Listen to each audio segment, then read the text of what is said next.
ஹரே கிருஷ்ணா. ஓம் நமோ பகவத்தே வாசுதேவாய.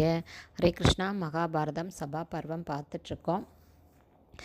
தர்மபுத்திரனுக்கு இந்த ராஜசூய யாகம் செய்யறதா வேண்டாமான்னு ரொம்ப மனக்குழப்பமாக இருக்கிறதுனால தூதுவனை பகவான் கிருஷ்ணர்கிட்ட அனுப்புகிறாரு. அதை கேட்டு கிருஷ்ணர் இந்திரபிரஸ்தம் வந்து சேர்றாரு. அப்போ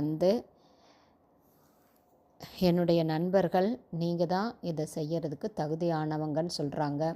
இப்படி பலர் பலவிதமாக சொல்கிறதுனால எனக்கு என்ன பண்ணுறதுன்னு தெரியல. அதனால் இந்த ஆசை, அச்சம், கோபம் இதையெல்லாம் நீக்கி எது மேலான தகுதி உள்ளதோ அதை கூறக்கூடிய உண்மையான நபர் நீங்கள் தான். அதனால் இது பற்றி உங்களுடைய கருத்து தேவை. நான் என்னுடைய தந்தையாருக்காக இந்த ராஜசூய யாகம் செய்யலாமா வேண்டாமா அப்படிங்கிறத நீங்கள் சொல்லுங்கள் அப்படிங்கிறாரு. அதுக்கு பகவான் கிருஷ்ணர், அரசே, ஜராசந்தன் அப்படிங்கிறவன் க்ஷத்ரிய அரசர்கள் பலரை ஜெயிச்சு மகத தேசத்தை ஆண்டு அரசர்களுக்கிடையே விரோதம் செஞ்சிட்ருக்கான். யாதவர்களான நாங்கள் அவனால் பெரிதும் பீடிக்கப்பட்டு இருக்கோம். ஊரை விட்டு வேறு இடம் போய் வாழத் தொடங்கியுள்ளோம். புதிய நகரம் செய்து அங்கே வாழ்கிறோம்.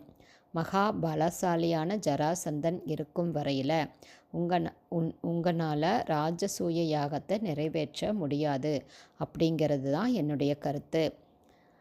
அவனால தான் நாங்கள் மதுராவை விட்டு துவாரகாபுரிக்கு போய் சேர்ந்தோம் அப்படிங்கிறதையும் நீங்கள் மறக்க வேண்டாம்.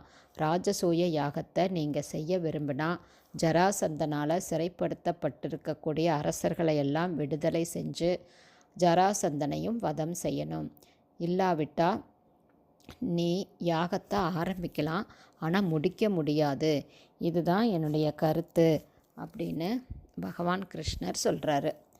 தர்மபுத்திரர், உங்களாலும் உங்களுடைய சகோதரர் பலராமர், என்னுடைய சகோதரர்கள் பீமன் மற்றும் அர்ஜுனன் ஆகியோர்களாலும் கூட ஜராசந்தன் கொல்லப்பட முடியாதவனா? அவன் அவ்வளோ பெரிய வீரனா? எனக்கு அதை பற்றி தெரியாது அப்படின்னு சொல்கிறாரு. பீமனோ, கிருஷ்ணன், அர்ஜுனன் ஆகியோரோடு நானும் சேர்ந்து அந்த ஜராசந்தனுடைய அத்தியாயத்தை முடிக்கலாம் அப்படின்னு பீமன் சொல்கிறாரு. மேலும் கிருஷ்ணர் என்ன சொல்கிறாரு அப்படிங்கிறத அடுத்த ஆடியோவில் பார்க்கலாம். ஹரே கிருஷ்ணா. குருதேவுக்கு ஜெய். பிரபாதுக்கு ஜெய்.